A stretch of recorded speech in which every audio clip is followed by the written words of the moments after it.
طالبانو ورونه افغانستان کې د تاسې طالبان الله مو علما کې تاسو د داسې فکریه درکول کېږي ته خپله رایه مه وایه.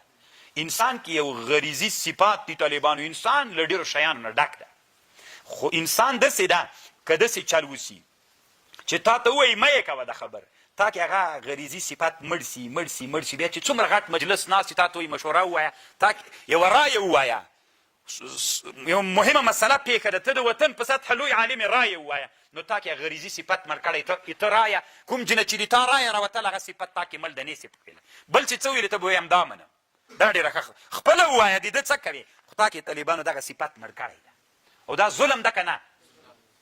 او که داسې چل سي لکه داسې ملا سره چې واوړئ تاسو ته وایي طالبانو په علمي میدان کې رایه وایي، دا طالبانو چې ویلې مو دا رایه د غریزي صفت مو پیاوړی کېږي قوي کېږي داسې حالت ته راوځي طالبانو که دا رایه د غلط او بله د بیا صحیح کېږي، همدې ته هڅول کېږي دا در باندې غالبه سي.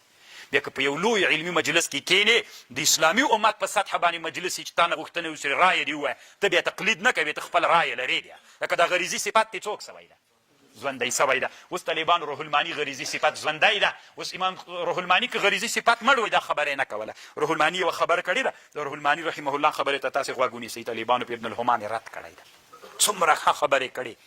ابن الهمامه تا ته په کمال ادب باندې اخبار د حمد دوه حالته لري چې اخبار د حمد ده که نه، یو په هغه حالت کې چې تنادي تا اخبار د حمد مقصد وي بس، یو هغه حالت ته چې ته سره له اخبار د حمد نه اعتقادم په دې اخباریت کې د حمدیت ولري، بیا څوک ده؟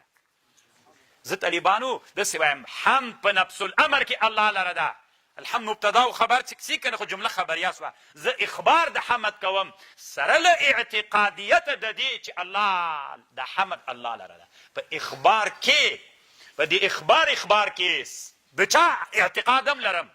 د حمدیت اعتقادم لرم. نو اخبار عن الحمد حمد ده که نه ده؟ ابن الهمام تا مطلق رد که دوه خبرې پکې. اخبار د حمد هغه حالت کې حمد نه ده چې ته اعتقاد د حمدیت نه لري.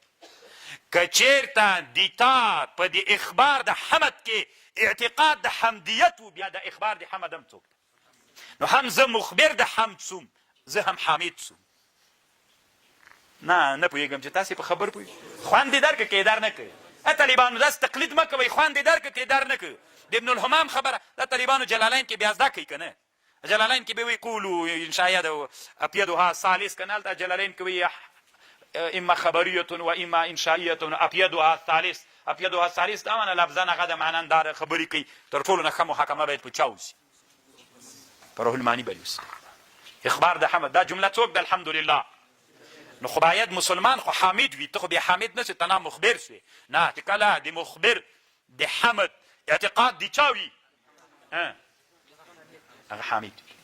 څومره ښه خبرې وکړه. زه تاسې نه اوس پوښتنه کوم طالبانو ایدو د ابن الهمام جنجال و که نه؟ دغه بل عالم چې راغی طالبانو خو دا هم همداسې یوه زمانه وه لکه د موږ او د تاسې متأخره زمانه وه. علما ویل خپلې رایې ونه وایئ، ګورئ مړې کوي دغه غریزي صفتونو ته څه حق لرې؟ دی ویلې کې نه دودو حق نه لري. چا ویلې چې ما نه الله دا حق اخیستلی ده؟ ولې زه دا حق نه لرم؟ حق لرم. راجګ شو طالبانو دا رایې وویلې. اوس دغه رایه طالبانو 200 کاله بعد څوک وګرځېدله؟ متأخره وګرځېده که متقدمه؟ په نسبت سره مونږ ته مقدمه رایه متقدمه رایه او مونږ څوک پې وکړو؟ اخذ پې وکړو. خیر د طالبانو ټینګېږئ مه په رایو، وی وایئ رایې خو ټینګېږئ مه پې. الله مو علما که رایې مغالبې کوي، دا حس مو په ځان کې کتاب مو چې جوړ کوم رایه پکې ووایي. کېدلی سي طالبانو متأخره زمانه کې الله دې تاسې د هغه رایه باندې اسلامي امت دپاره د حل یوه لاره پیدا سي.